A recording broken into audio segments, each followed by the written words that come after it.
Good morning, everyone. This is a video about Eveline by Joyce.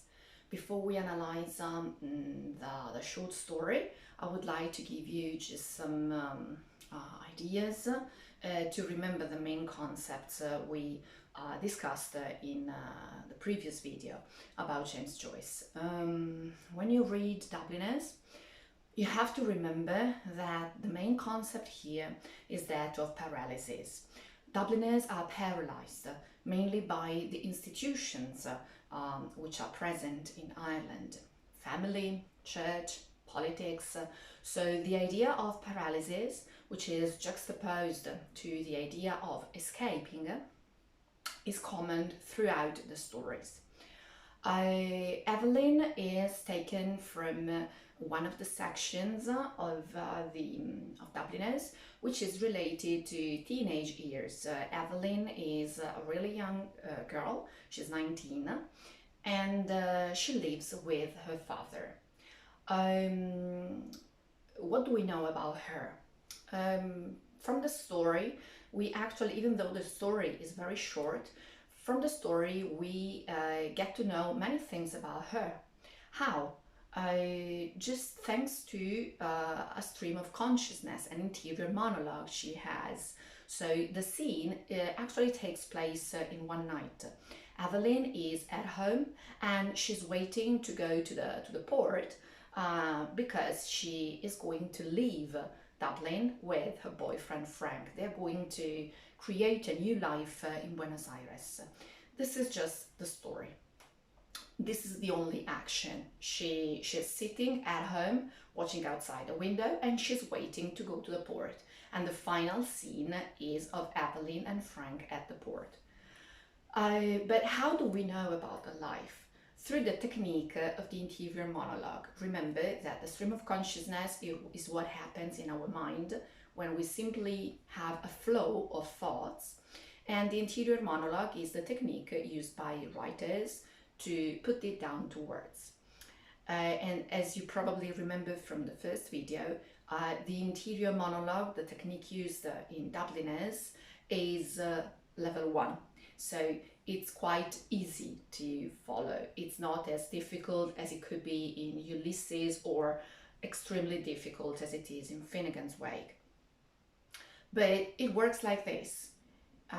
She's sitting, she's watching outside the window, and all of a sudden there are some elements, usually smells and noises, that remind her of something. And through flashbacks, she remembers her younger years when she lived together with brothers and when her mother was still alive. So we get to know everything about life in very few pages because she's thinking about the past.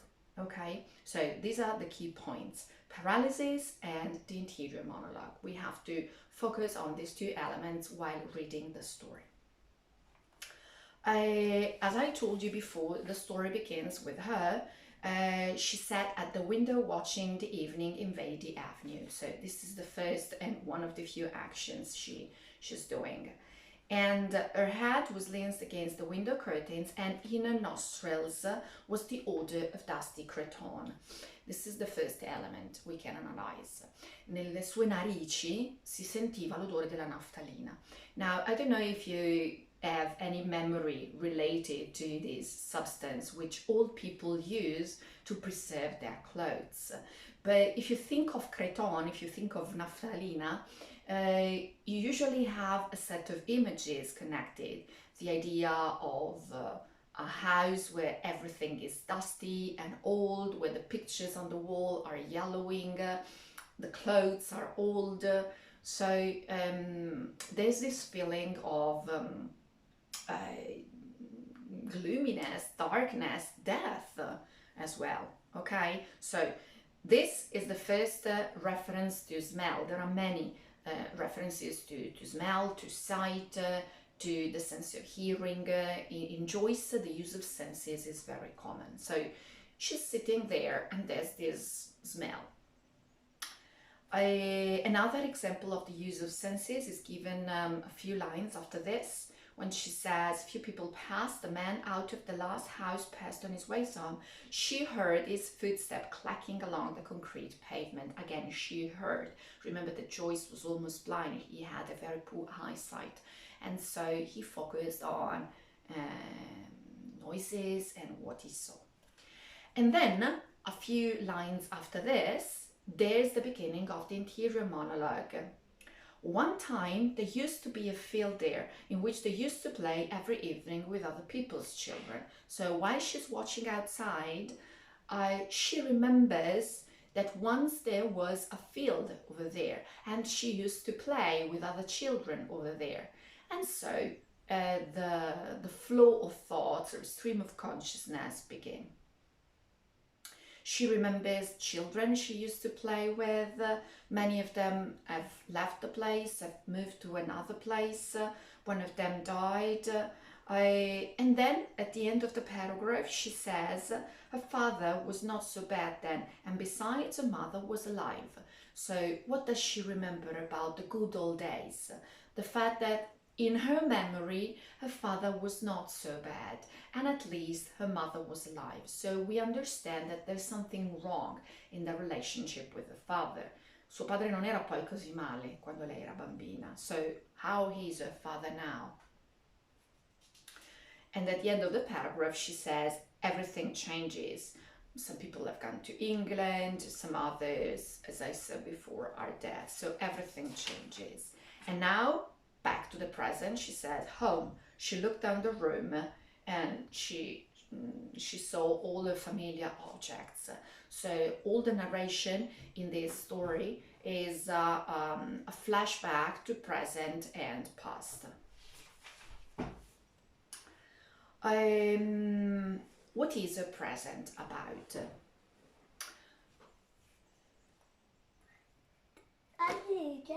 Della Moscio Michelle. Va bene, adesso vado avanti.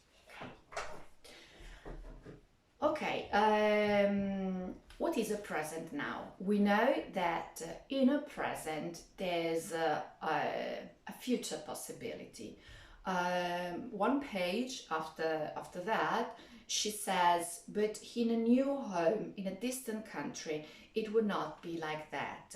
So we know that she has a possibility now in a distant country, distant and unknown. This unknown is very important to understand.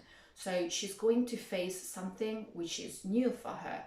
And remember, the Irish people, Dubliners, were related, were strictly connected to their family, to what the church said, to what their relatives said about them. So you have to take this into consideration. She was over 19. She sometimes felt herself in danger of her father's violence. So she can escape. She's young, she's 19, and she knows now that she's the only one who lives with her father because her mother is dead and her brothers or the rest of the family has gone away. She knows that she's running a risk of staying home with her father because her father is a violent person. And there's nobody to protect her. Ernest was dead, and Harry, who was in the church decorating business, was nearly always down somewhere in the country. Non c'è più nessuno che la può proteggere. Un fratello è morto, l'altro è via per lavoro, so she's completely abandoned to herself in the presence of her father. She works at the stores and she's obliged to give her entire wage to her father, who would probably squander the money by drinking. And that's another reference which is quite recurrent in Joyce's stories. Irish people have this love, this passion for drinking. We have an example in Ulysses as well, where the protagonist comes back home after a long night at the pub and he's overdrunk. Here, Eveline's father is a drunkard. He squanders the money by drinking and he's a violent man. So that was probably quite common in Dublin and all over Ireland. I'm reading some other lines every now and then. She had to work hard to keep the house together and to see that the two young children who had been left to her charge went to school regularly. So she has become the woman of the house. She has to keep the house together, and she's also in charge of two other children, probably orphans. So she has many responsibilities at home. She has to earn her salary and give the money to her father. She has to keep the house together. She has to keep the family together. And now that she was about to leave it, she didn't find it a wholly undesirable life. Ora che è finalmente pronta a lasciare questa vita, non le sembra poi così indesiderabile. This is another clue to understand. Is she really departing? Is she really going to Buenos Aires? She was about to explore another life with Frank. Frank was very kind, manly, open-hearted. This boyfriend, Frank, looks like the perfect person. He is brave, he's traveled all over the world, he has stories of faraway places, he's manly, è un uomo virile and open-hearted, è un uomo di buon cuore. And they are going to travel by the night boat to Buenos Aires, where Frank has a house. So this is a future. As you can see in this story, the three dimensions of time, her past, her present, her future, coexist as it is in the wasteland. This is a typical feature of modernist works. There's no limit in time. All the tenses are actually mixed all together in a big melting pot. And then she remembers how the love story with Frank begins. First of all, it had been an excitement for her to have a fellow, and then she had begun to like him. Cosa dice lei? Qual è la prima cosa che dice della sua storia d'amore con Frank? All'inizio era stato eccitante per lei avere un compagno, non avere Frank, avere un compagno, l'idea di avere qualcuno. E poi aveva iniziato a piacerle.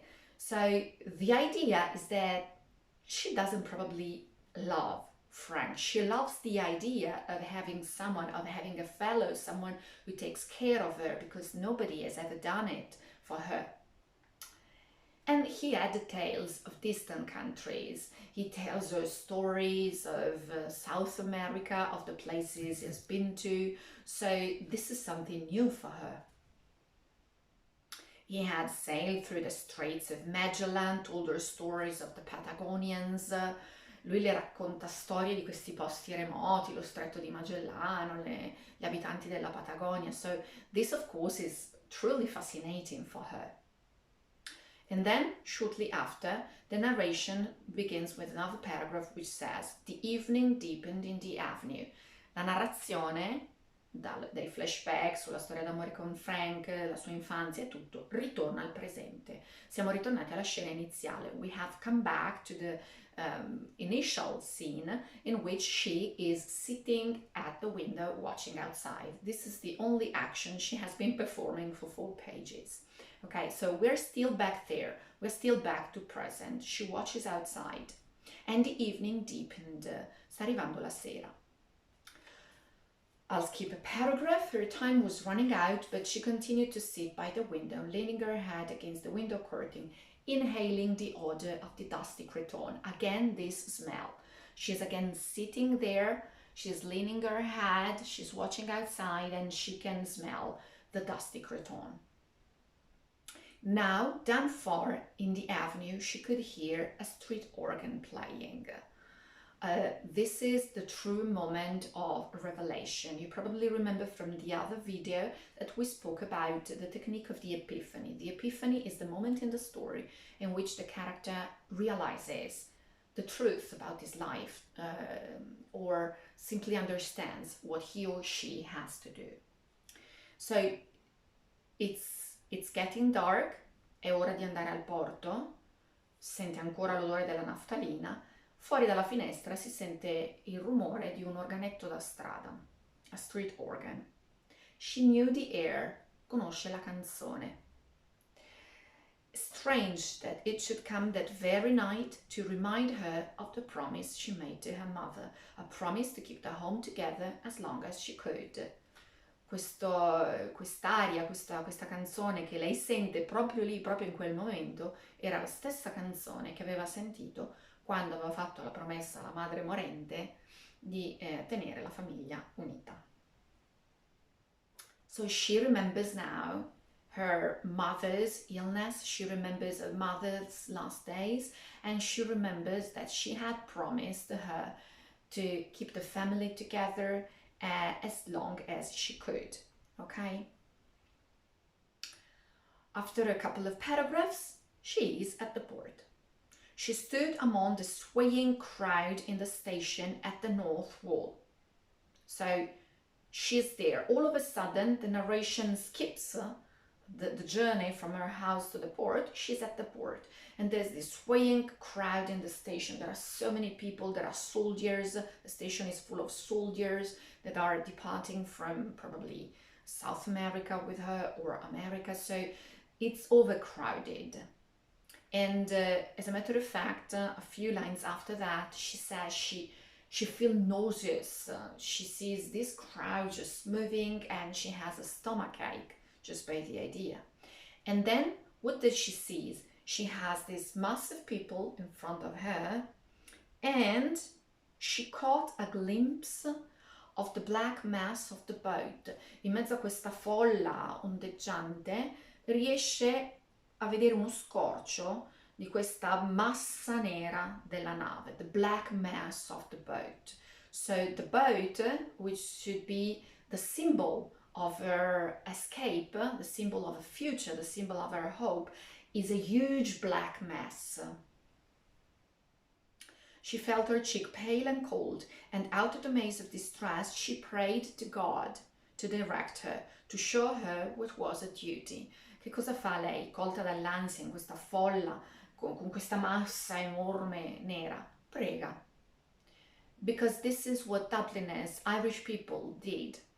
They were linked to their families. Now she's leaving her family forever, and so she has to look for another point of reference that for her is religion. So she prays, she asks God, you have to tell me what I have to do, because I can't understand, okay? And when she's praying, there's a sound. Again, an important element related to the senses. The boat blew a long mournful whistle into the mist. Proprio in quel momento la nave fa questo suono, questo fischio lugubre nella nebbia.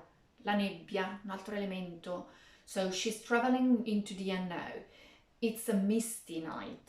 There's the black mass of the boat. There are so many elements related to uncertainty, fear, death, okay? And then there's Frank, which is right close to her. And then there's the final page in which we understand what is going to happen. I have anticipated so many elements that you probably already have an idea, or you have probably already read the story, so you know what is going to happen to her. What is the decision she's going to take? Is she going to Buenos Aires? Is she escaping from the cruel reality of a life in Dublin? Or is she paralyzed? Is she unable to live a life? This is a question you should find an answer of. Thank you for watching.